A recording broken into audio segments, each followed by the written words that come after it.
Hey hello everyone, hope you all are fine and safe. आज की इस video में हम डिस्कस कर रहे होंगे फिजिक्स के इम्पॉर्टेंट चैप्टर्स, इम्पॉर्टेंट टॉपिक्स कौन से हैं, उन चैप्टर्स के वेटेज क्या रहता है उनका जेईई मेंस में। ये सारी बातें हम आज के इस वीडियो में डिस्कस कर रहे होंगे। वीडियो आपके लिए काफ़ी हेल्पफुल होने वाली है। वीडियो को आप लास्ट तक ज़रूर देखें ताकि आपके पास फिजिक्स का एक क्लियर विजन हो कि आपको किन चैप्टर्स पर ज़्यादा फोकस करना है एंड उसके अकॉर्डिंगली आप अपना प्लान तैयार कर सकें। So let's start the video.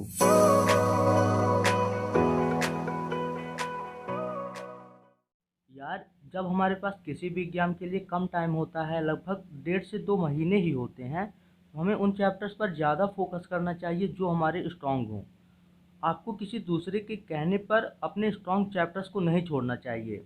हो सकता है कि जो चैप्टर्स आपने कर कर रखे हों वो दूसरों के पॉइंट ऑफ व्यू से टफ हों, लेकिन यदि आपको लगता है कि इनसे क्वेश्चंस आएंगे एंड मैं उन्हें कर लूँगा, तो आपको उन चैप्टर्स को स्किप नहीं करना है। वो कहते हैं ना कि पेपर में क्वेश्चन इजी आए या टफ आए वो बाद की बात है, लेकिन हम अपने स्ट्रॉन्ग चैप्टर्स को ही छोड़ दें ये गलत बात है।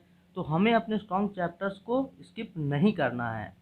यदि हम अब अपने चैप्टर्स पर नज़र डालें तो जो पहला चैप्टर है आपका, जो आपको करना चाहिए, वो है आपका करंट इलेक्ट्रिसिटी। करंट इलेक्ट्रिसिटी का वेटेज कुछ 1 से 2 क्वेश्चंस का आपका जेईई मेंस में रहता है एंड हो सकता है कि कुछ शिफ्ट में 3 क्वेश्चंस भी आपसे करंट इलेक्ट्रिसिटी से पूछे जाएं। करंट इलेक्ट्रिसिटी के जो इम्पोर्टेंट टॉपिक्स हैं, combination of resistors, wheatstone bridge, galvanometer, colour code and resistance, इनसे क्वेश्चंस काफ़ी पूछे जाते हैं जेईई मेंस में। कम्बिनेशन ऑफ रजिस्टर्स में आपसे सीरीज एंड पैरेलल कम्बिनेशन में रजिस्टेंस को लगा के इक्विवेलेंट रजिस्टेंस आपसे पूछी जाती है। आपसे इक्विवेलेंट करंट भी पूछी जाती है पूरे होल कम्बिनेशन की। आपसे हो सकता है किसी पर्टिकुलर रजिस्टेंस की वैल्यू भी फाइंड करने को पूछ ली जाए। तो कुछ ऐसे क्वेश्चंस आपसे कम्बिनेशन ऑफ रजिस्टर्स से करंट इलेक्ट्रिसिटी में बनते हैं। उसके बाद है आपकी जो रजिस्टेंस से कुछ डायरेक्टली क्वेश्चंस पूछे जाते हैं कि सपोज आपके पास एक कॉपर वायर है एंड उसकी जो लेंथ है आप कुछ परसेंट से इंक्रीज कर दो एंड उसकी वॉल्यूम को आप चेंज मत करो, तो उसकी इलेक्ट्रिकल रेजिस्टेंस में क्या इफेक्ट पड़ेगा। ऐसे कुछ क्वेश्चंस आपसे रेजिस्टेंस से डायरेक्टली पूछे जाते हैं। सो आपको ऐसे क्वेश्चंस एंड इन टॉपिक्स को करंट इलेक्ट्रिसिटी में ज़रूर करना चाहिए। तो क्या आपको केवल इन्हीं टॉपिक्स पर ध्यान देना है करंट इलेक्ट्रिसिटी में? नहीं, आपको ये टॉपिक्स तो करने ही हैं। इसके बाद आपको बाकी के जो बचे हुए टॉपिक्स हैं करंट इलेक्ट्रिसिटी में वो करने हैं। यदि हम अब बात करें अल्टरनेटिंग करंट की, तो अल्टरनेटिंग करंट का जो वेटेज है वो कुछ एक क्वेश्चन का आपका जेईई मेन में रहता है एंड ये काफ़ी कम समय में अच्छे से तैयार होने वाला चैप्टर है। आप इसे 2 से 3 दिन में आसानी से तैयार कर सकते हो एंड इससे जो क्वेश्चन है वो आपसे पावर फैक्टर पे क्वेश्चन पूछे जाते हैं अल्टरनेटिंग करंट से, पावर डिसिपेशन पे क्वेश्चंस बनते हैं यहाँ से। सो आपको ये कुछ टॉपिक्स अल्टरनेटिंग में करने हैं। इसके बाद है आपका इलेक्ट्रोमैग्नेटिक वेव। इलेक्ट्रोमैग्नेटिक वेव का भी जो वेटेज है वो कुछ एक क्वेश्चन का आपका जेईई मेंस में रहता है एंड आप इस चैप्टर को लेस देन 1 डे यानी एक दिन के अंदर पूरी तरह अच्छे से पढ़ सकते हो एंड इससे जो क्वेश्चंस है ना वो काफ़ी आसान पूछे जाते हैं। आपसे इससे इलेक्ट्रिक फील्ड की इक्वेशन देके मैग्नेटिक फील्ड की इक्वेशन पूछी जा सकती है एंड हो सकता है आपको speed of light they they, magnetic field की वैल्यू दे दे एंड आपसे इलेक्ट्रिक फील्ड की वैल्यू पूछ ले। तो ऐसे कुछ आसान क्वेश्चंस हर साल आपसे जेईई मेंस में इलेक्ट्रोमैग्नेटिक वेव से पूछे जाते हैं। इलेक्ट्रोमैग्नेटिक वेव के बाद आपका जो टॉपिक है ऑप्टिक्स। ऑप्टिक्स की जो ऑप्टिक्स आपको 2 पार्ट में डिवाइड है, ray optics and wave optics. तो पहले आपको करना है wave optics and wave optics का जो टॉपिक है यंग्स डबल स्लिट एक्सपेरिमेंट, ये आपका काफ़ी पॉपुलर है जेईई मेंस में। इससे क्वेश्चंस तो पूछे ही जाते हैं। तो आप यंग्स डबल स्लिट एक्सपेरिमेंट को वेव ऑप्टिक्स में किसी भी हालत में छोड़ नहीं सकते हो एंड इसका भी जो वेटेज है वो कुछ एक क्वेश्चन का रहता है जेईई मेंस में। रे ऑप्टिक्स का भी काफ़ी अच्छा वेटेज है जेईई मेंस में, लेकिन ये थोड़ा सा लेंदी है। तो आप अपने तैयारी के अकॉर्डिंग इसे एडजस्ट कर सकते हो। यदि आपके पास टाइम है तो आप रे ऑप्टिक्स करिए एंड यदि आपके पास लास्ट का कुछ समय बचा हुआ है तो उसे आप अब मत टच करिए। ऑप्टिक्स के बाद आपका इम्पोर्टेंट टॉपिक है मॉडर्न फिजिक्स। मॉडर्न फिजिक्स का काफ़ी अच्छा वेटेज है जेईई मेंस में, लगभग 4 से 5 क्वेश्चंस आपसे पूछे जाते हैं मॉडर्न फिजिक्स से। एंड मॉडर्न फिजिक्स आप जेईई मेन की तैयारी कर रहे हो तो आप मॉडर्न फिजिक्स को स्किप नहीं कर सकते हो। मॉडर्न फिजिक्स के जो इम्पोर्टेंट चैप्टर्स हैं, मतलब जो चैप्टर्स मॉडर्न फिजिक्स में इंक्लूडेड हैं, वो हैं आपके photoelectric effect, X ray, radioactivity and atomic structure. Photoelectric effect से आपसे काइनेटिक एनर्जी ऑफ फोटोन पे क्वेश्चंस पूछे जाते हैं, स्टॉपिंग पोटेंशियल पे आपसे क्वेश्चंस पूछे जाते हैं, वर्क फंक्शन पे क्वेश्चंस पूछे जाते हैं, इंटेंसिटी पे क्वेश्चंस आपसे फोटो इलेक्ट्रिक इफेक्ट से बनते हैं।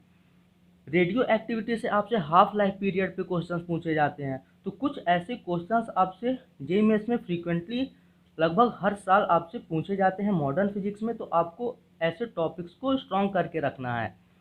मॉडर्न फिजिक्स के बाद है आपका सेमीकंडक्टर एंड कम्युनिकेशन। इसका वेटेज कुछ एक क्वेश्चन का आपका जेईई मेंस में रहता है। एंड ये टॉपिक काफ़ी इजी है, आप कम समय में इस टॉपिक को काफ़ी अच्छे तरीके से तैयार कर सकते हो। एंड इसका वेटेज रहता ही है जेईई मेंस में, लगभग हो सकता है कि कुछ शिफ्ट में 2 क्वेश्चंस तक भी आपसे सेमीकंडक्टर में पूछ लिए जाएं। तो आपको सेमीकंडक्टर को स्किप नहीं करना है। जैसे ही आप अपना सेमीकंडक्टर कर लेते हो तो आपकी 80% जो 12th की फिजिक्स है वो कंप्लीट हो जाती है। Current, electricity, alternating, EM, modern, semiconductor, modern and optics, यदि आप इनको देखो तो आपका मोर देन 80% सिलेबस आपका 12th का कंप्लीट हो चुका है। इसके बाद आपको अपने 11th क्लास के इम्पॉर्टेंट चैप्टर्स पर आना है। जैसे कि पहला है आपका unit and dimension, measurement of error. ये आपका काफ़ी आसान चैप्टर है एंड आप इसे स्किप नहीं कर सकते हो। इसका वेटेज जेईई मेंस में एक क्वेश्चन का रहता है। एंड इनका जो अप्लीकेशन है यूनिट एंड डायमेंशन का, हो सकता है आपको किसी क्वेश्चन के ऑप्शन को आप देखें एंड उसके यूनिट को देख के आप उस क्वेश्चन को सॉल्व कर ले जाएं। तो काफ़ी प्रोबेबिलिटी है आपको यूनिट एंड डायमेंशन कर लेने से कुछ क्वेश्चंस आपसे जेईई मेंस में डायरेक्टली बन जाएंगे। इसके बाद आपके जो टॉपिक्स हैं kinematics, NLM, friction, work energy and power, आपको ये करने हैं 11th क्लास के। इनका वेटेज कुछ 3 से 5 क्वेश्चंस का आपका जेईई मेंस में रहता है। जैसे ही आप ये कंप्लीट कर लोगे आपको आ जाना है इलेक्ट्रोस्टैटिक्स पर। इलेक्ट्रोस्टैटिक्स का काफ़ी अच्छा वेटेज है जेईई मेंस में, लगभग 1 से 2 क्वेश्चंस हर शिफ्ट में आपसे पूछे जाते हैं। इलेक्ट्रोस्टैटिक्स थोड़ा मॉडरेट लेवल का आप कह सकते हो कि इससे क्वेश्चन थोड़ा मॉडरेट लेवल के पूछे जाते हैं, लेकिन जब आप मैकेनिक्स कर लेते हो तो आपको इलेक्ट्रोस्टैटिक्स करने में आसानी होती है। आपको इलेक्ट्रोस्टैटिक्स करनी चाहिए। इलेक्ट्रोस्टैटिक्स जैसे ही कर लोगे तो आपको ग्रेविटेशन करने में भी आसानी होगी। ग्रेविटेशन का भी वेटेज लगभग एक क्वेश्चन का जेईई मेंस में रहता है। एंड इलेक्ट्रोस्टैटिक्स एंड ग्रेविटेशन में काफ़ी सिमिलैरिटी है। लगभग जैसे ग्रेविटेशन में हम दो मास बॉडी के बारे में पढ़ रहे होते हैं, इलेक्ट्रिक स्टैटिक्स में हम 2 चार्ज बॉडी के बारे में पढ़ रहे होते हैं। ये दोनों चैप्टर्स में काफ़ी सिमिलैरिटीज़ है। इलेक्ट्रोस्टैटिक्स, ग्रेविटेशन के बाद आपके जो कुछ चैप्टर्स हैं जैसे एसएचएम, फ्लूइड, थर्मो, रोटेशन, ये क्वेश्चंस, इनसे क्वेश्चंस आपसे अक्सर हमेशा पूछे जाते हैं जेईई मेंस में। लेकिन यदि आप एक ऐसे स्टूडेंट हो जिन्होंने इन चैप्टर्स को लास्ट तक कर नहीं रखा है, आपके पास कुछ लगभग 1 महीने का समय बचा है एंड आपने इन्हें कर नहीं रखा है, तो आप इन चैप्टर्स को आप मत टच करिए। लेकिन यदि आप एक ऐसे स्टूडेंट हैं जिन्होंने इस चैप्टर को अच्छे से पढ़कर रखा है पहले से ही, तो लास्ट मोमेंट में आप इसे स्किप मत करिए। इनका काफ़ी अच्छा वेटेज है जेईई मेंस में। मैंने स्टार्टिंग में ही आपसे कहा कि आपको स्ट्रॉन्ग जो आपके चैप्टर्स हैं एंड वो चैप्टर्स आपके ये हैं यदि, तो लास्ट मोमेंट में आप इन्हें स्किप मत करिए। इनसे क्वेश्चंस जेईई मेंस में पूछे ही जाते हैं। इसके बाद है आपका centre of mass and collision. Centre of mass and collision से भी क्वेश्चंस आपसे पूछे जाते हैं। यदि आप कोलिजन को भी कर लेते हो तो काफ़ी चांसेस हैं कि कोलिजन सिंगल टॉपिक, इसी टॉपिक से क्वेश्चंस ही आपसे पूछ लिया जाए जेईई मेंस में। इसके बाद है आपका वेव मोशन। वेव मोशन का भी काफ़ी अच्छा वेटेज है, लगभग एक क्वेश्चन हर साल आपसे वेव मोशन से पूछे जाते हैं। वेव मोशन के जो इम्पोर्टेंट टॉपिक्स हैं वो आपका है डॉपलर इफेक्ट। डॉपलर इफेक्ट के अप्लीकेशंस पर क्वेश्चंस वेव मोशन में अक्सर पूछे जाते हैं। ये आपके कुछ इम्पोर्टेंट चैप्टर्स थे विथ देयर इम्पोर्टेंट टॉपिक्स। यदि हम अब उनके वेटेज पर नज़र डालें, कितने मार्क्स हम स्कोर कर सकते हैं, तो दो क्वेश्चंस आपके करंट इलेक्ट्रिसिटी से, एक अल्टरनेटिंग करंट है, 2 1 3 4 5 4 9 9 1 10 10 1 11 एंड 11 एंड 4 15, यानी 15 क्वेश्चंस तो आपके यहीं से आ जाएंगे। एंड 60 मार्क्स तो आप केवल इन चैप्टर्स को करके स्कोर कर सकते हो। यदि आप उसके बाद इलेक्ट्रोस्टैटिक्स एंड ग्रेविटेशन करते हो तो आप मोर देन 70 मार्क्स स्कोर कर सकते हो जेईई मेंस में। ये आपके कुछ इंपॉर्टेंट चैप्टर्स थे विथ देयर इंपॉर्टेंट टॉपिक्स, उनका वेटेज क्या है जेईई मेंस में, ये सारी बातें हमने आज के इस वीडियो में डिस्कस कर ली हैं।